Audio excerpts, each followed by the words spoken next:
आपको विधानसभा तक पढ़ा दिया था। अब है विधानसभा अध्यक्ष के कार्य एवं शक्तियां। विधानसभा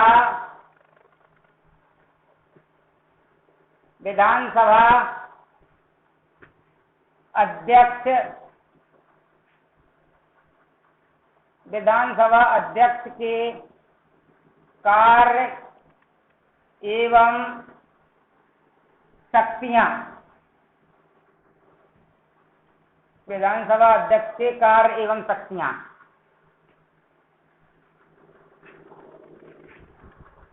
और इसमें आज हम आपको बताएंगे, कल आपको बताया था कि विधानसभा के सदस्य अपने में से ही किसी एक व्यक्ति को तो अध्यक्ष चुनते हैं और किसी दूसरे व्यक्ति को अपने में से ही उपाध्यक्ष चुनते हैं। अध्यक्ष की अनुपस्थिति में उपाध्यक्ष अध्यक्षता करता है विधानसभा की बैठकों की। तो इसके क्या क्या कार्य एवं शक्तियां हैं वो सुनो सा। नंबर पहला है, वह विधानसभा की बैठकों की अध्यक्षता करता है और सदन की कार्यवाही का संचालन करता है। ठीक है, जब विधानसभा का अधिवेशन चल रहा होता है, उनको बैठकें चलती हैं, तो उनकी अध्यक्षता करता है और सदन की कार्यवाही का संचालन करता है। सबका नंबर लेता है, प्रश्न पूछे जाते हैं, उनके जवाब दिए जाते हैं। सत्ता पक्ष के द्वारा, प्रतिपक्ष के द्वारा प्रश्न पूछे जाते हैं। तो ये जो व्यवस्था है संचालन करने की, कार्यवाही की, इसको अध्यक्ष करता है। वर्तमान में हमारे राजस्थान के विधानसभा अध्यक्ष का नाम सीपी जोशी है। ठीक है सर। नंबर दूसरा काम है सदन में शांति और व्यवस्था बनाए रखना। उसका मुख्य उत्तरदायित्व यह है कि इस हेतु उसे समस्त आवश्यक कार्रवाइयां करने का अधिकार है। देखो, जब विधानसभा की बैठकें चलती हैं, जब अधिवेशन चलता है, तो वहाँ बहुत ज्यादा शोर शराबा होता है, हंगामेदार होता है। सदन की कार्रवाई जो चलती है ना, उसका सत्र होता है जो हंगामेदार होता है। अभी जैसे मानसून सत्र था, तो अध्यक्ष का काम ये है कि वो शांति और व्यवस्था बनाए रखे, हंगामा ज्यादा नहीं होने दे, और सदन के अंदर कोई सदस्य यदि ज्यादा हंगामा कर रहा है तो फिर वो आवश्यक कार्रवाई भी करे। ठीक है। नंबर तीसरा कार्य है, सदन का कोई भी सदस्य अध्यक्ष की अनुमति से ही भाषण दे सकता है। विधानसभा का कोई भी सदस्य अध्यक्ष की अनुमति से ही भाषण दे सकता है। भाषण देगा जब अध्यक्ष उसको अपनी अनुमति दे देगा। और नंबर 4 जो उसका कार्य है, नंबर 4, वह सदन की कार्रवाई में ऐसे शब्दों को निकाले जाने का आदेश दे सकता है जो असंसदीय या अशिष्ट हैं। और देखो, जब शोर शराबा होता है, विधानसभा का अधिवेशन जब चल रहा होता है, हंगामा होता रहता है, तो कई असंवैधानिक शब्द भी निकल करके आ जाते हैं, असंसदीय शब्द भी आते हैं। तो उनको फिर ये निकालता है कि मर्यादा के विरुद्ध है ये। ठीक है। नंबर 5वां कार्य है, वह सदन के नेता के परामर्श से वह सदन की कार्रवाई का क्रम निश्चित कर सकता है। नंबर 6 है, वह प्रश्नों को स्वीकार करता या नियम विरुद्ध होने पर उन्हें अस्वीकार करता है। ठीक है सर। वह मतदान पश्चात परिणाम की घोषणा कर सकता है। कभी कभी किसी विधेयक पर मतदान होता है। अभी जैसे अविश्वास प्रस्ताव के बारे में चर्चा चल रही थी कि कांग्रेस सरकार जो अपने राजस्थान में है, गहलोत की सरकार, उसका विश्वास लेकर के आ रहा था विपक्ष, रोल नहीं ले आया, तो फिर खुद सरकार ही विश्वास मत लेकर के आई, वो उन्होंने पारित कर दिया, पास करा दिया बहुमत से। तो ऐसी स्थिति में यदि मतदान भी होता है तो फिर मतदान के बाद वो परिणाम की घोषणा करता है कि वह क्या हुआ। सामान्य परिस्थिति में वह सदन में मतदान में भाग नहीं लेता, लेकिन यदि किसी प्रश्न पर पक्ष और विपक्ष में बराबर मत आए तो वह निर्णायक मत का प्रयोग करता है। देखो, जब कभी कोई निर्णय होता है, अविश्वास पर चर्चा चलती है, तो सत्ता पक्ष विपक्ष उसमें मतदान करते हैं, तो सामान्यतः भाग तो लेता नहीं है। लेकिन यदि बराबर का मत आ जाते हैं दोनों तरफ, विपक्ष के भी उतने ही हैं और पक्ष के भी उतने ही हैं, तो फिर अध्यक्ष अपना निर्णायक मत देता है।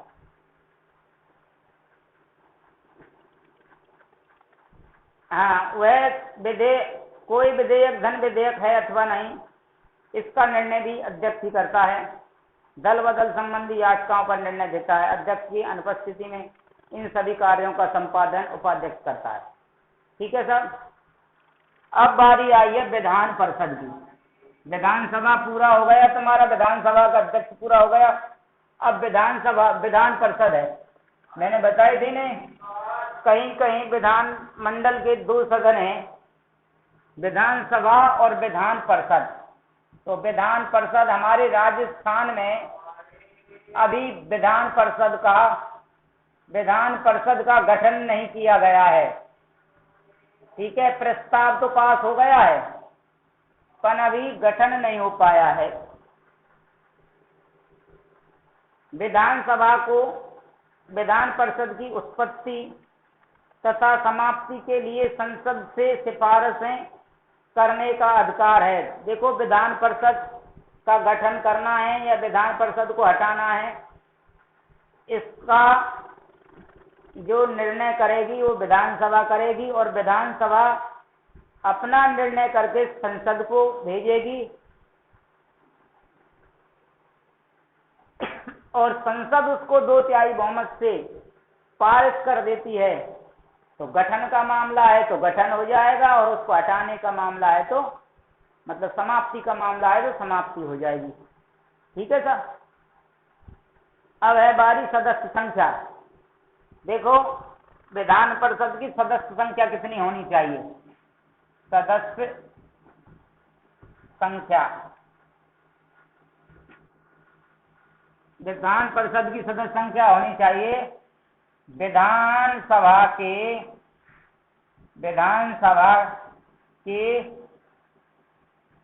सदस्यों के 1/3 अपने राजस्थान में होनी चाहिए। 63 कितने होने चाहिए? अपने राजस्थान में कितने होनी चाहिए? 63 राजस्थान में 1/3 है। विधानसभा के सदस्यों का 1/3, तो 2 से हैं हमारे, 2 से इनका 1/3 कितना हो जाएगा? 66। यदि राजस्थान में गठन होगा तो 66 सदस्य होंगे विधान परिषद के। ठीक है। अब देखो, अब तक इससे पहले जम्मू कश्मीर एक राज्य था। अब वो राज्य का दर्जा उस पर से हटा लिया पिछली साल, अब वो केंद्र शासित प्रदेश आ गया। तो जम्मू कश्मीर में विधान परिषद की संख्या कम थी। सदस्यों का निर्वाचन एवं मनोनयन कैसे कैसे होता है? विधान परिषद के लगभग 5/6 सदस्यों को निर्वाचित किया जाता है, तथा शेष लगभग 1/6 सदस्यों को मनोनीत किया जाता है। विधान परिषद के ऐसे सदस्य अप्रत्यक्ष रूप से निर्वाचित होते हैं, तथा ये चुनाव आनुपातिक प्रतिनिधित्व पद्धति के अनुसार एकल संक्रमणीय मत पद्धति द्वारा होंगे। निम्नलिखित निर्वाचक मंडल विधान परिषद के सदस्यों का चुनाव करते हैं। स्थानीय संस्थाओं का निर्वाचक मंडल समस्त सदस्यों का यथाशक्य के निकटतम 1/3 उस राज्य की नगरपालिकाओं, जिला परिषदों और ऐसी अन्य स्थानीय संस्थाओं द्वारा चुना जाता है, जैसा कि संसद कानून द्वारा निर्धारित कर दे। विधानसभा का निर्वाचक मंडल कुल संख्या के यथाशक्य निकटतम 1/3 सदस्यों का निर्वाचन विधानसभा के सदस्य ऐसे व्यक्तियों में से करते हैं जो विधानसभा के सदस्य न हो। स्नातकों का निर्वाचक मंडल, ये ऐसे शिक्षित व्यक्तियों का निर्वाचक मंडल होता है जो उस राज्य में रहते हो जिन्होंने स्नातक स्तर की परीक्षा पास कर ली हो।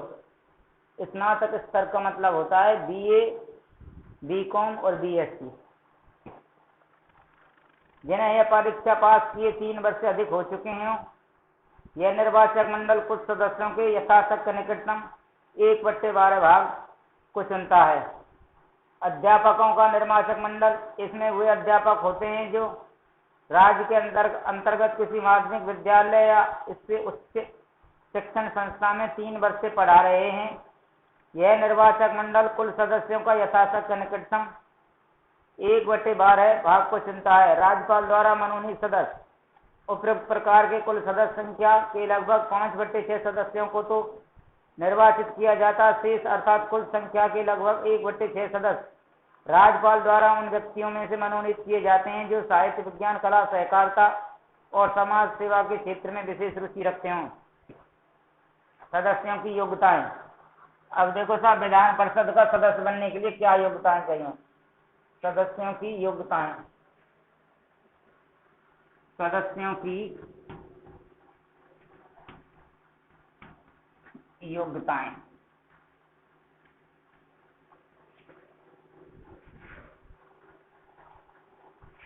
विधान परिषद के सदस्यता के लिए वही योग्यता है जो विधानसभा के सदस्यता के लिए है। केवल आयु का अंतर है, और आयु में क्या है? 30 वर्ष। तो पहला क्या है उसका? वह भारत का नागरिक हो, वह भारत का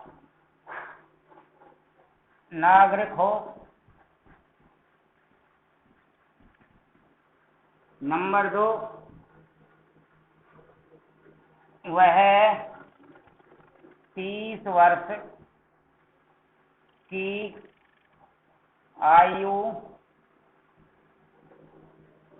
पूर्ण कर चुका हो,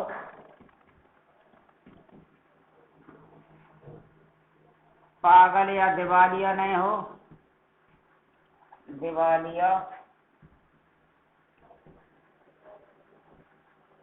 पागल या दिवालिया नहीं हो,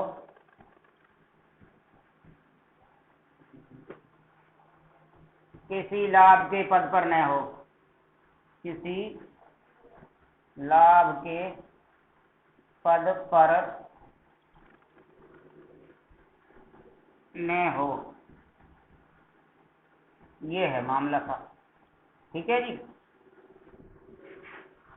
देखो, केवल ये आयु है, ये 30 वर्ष होनी आवश्यक है विधान परिषद का सदस्य बनने के लिए। बाकी तो वही सारी योग्यता हैं जो विधानसभा के सदस्य के लिए हैं। ठीक है सर।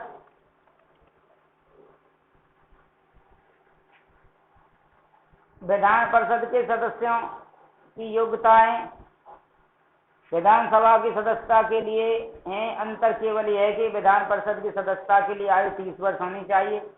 इसके अतिरिक्त निर्वाचित सदस्यों को उस राज्य की विधानसभा के लिए निर्वाचक क्षेत्र का निर्वाचक होना चाहिए। निर्वाचक मंडलों द्वारा विधान परिषद के सदस्यों का यह निर्वाचक आनुपातिक प्रतिनिधित्व के आधार पर एकल संक्रमणीय मत पद्धति के अनुसार होता है। विधानसभा के निर्वाचक मंडल के अतिरिक्त इन तीनों निर्वाचक मंडल संसद कानून द्वारा निश्चित करती है। कार्यकाल और कार्यकाल देखो, जैसे राज्यसभा का कार्यकाल था ना, राज्यसभा का कार्यकाल था 6 वर्ष का था। राज्यसभा के सदस्य का कार्यकाल कितना था? 6 वर्ष का था। उसी प्रकार इसके सदस्य का भी कार्यकाल कितना है?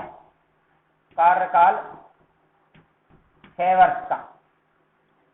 ठीक है। और इसके प्रति 2 वर्ष 1/3 सदस्य हटते रहते हैं।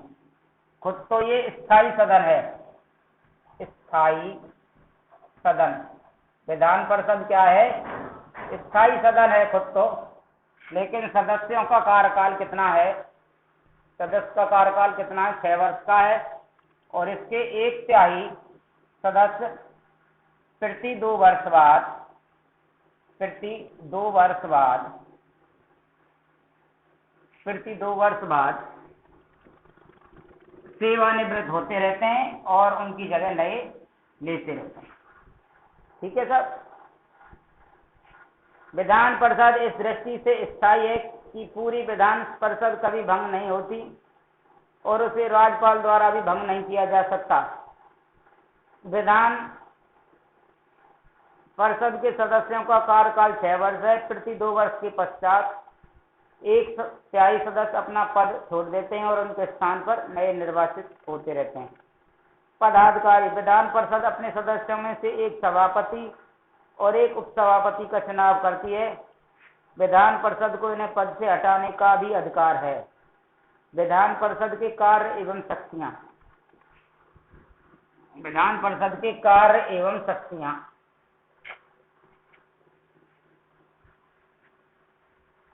विधान परिषद के कार्य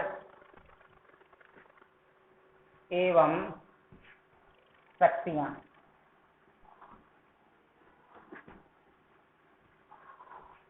कार्य एवं शक्तियां।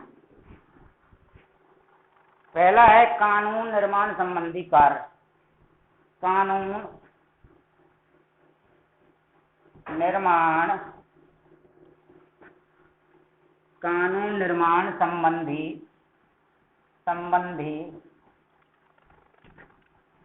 कार्य। कानून निर्माण संबंधी कार्य।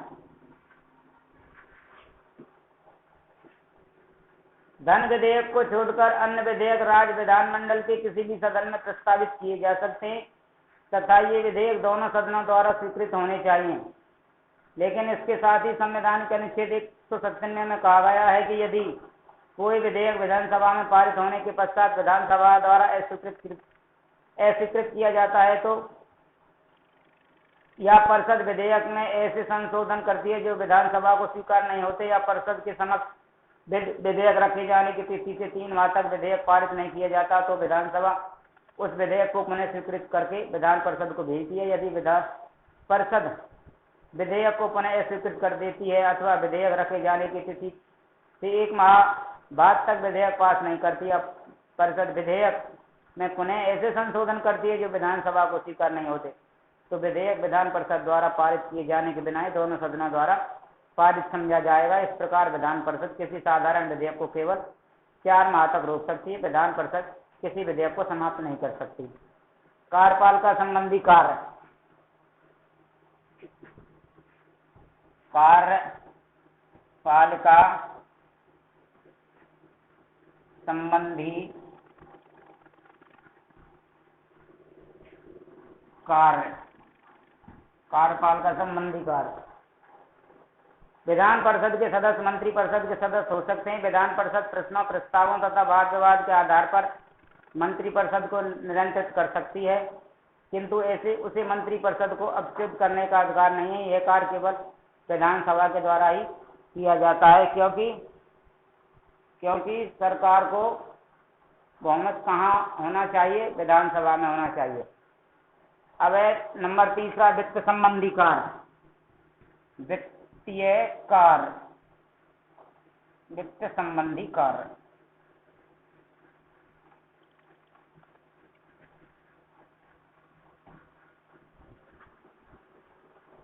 संविधान में स्पष्ट रूप से उल्लेख कर दिया गया है कि धन विधेयक केवल विधानसभा में प्रस्तावित किए जा सकते हैं, विधान परिषद में नहीं।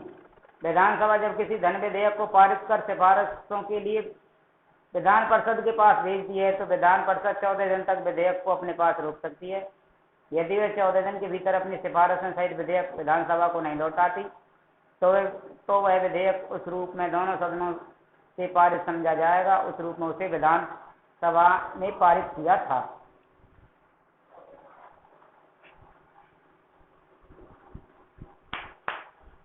अब अगला पॉइंट है राज्य विधानमंडल या राज्य विधानसभा के कार्य एवं शक्तियां।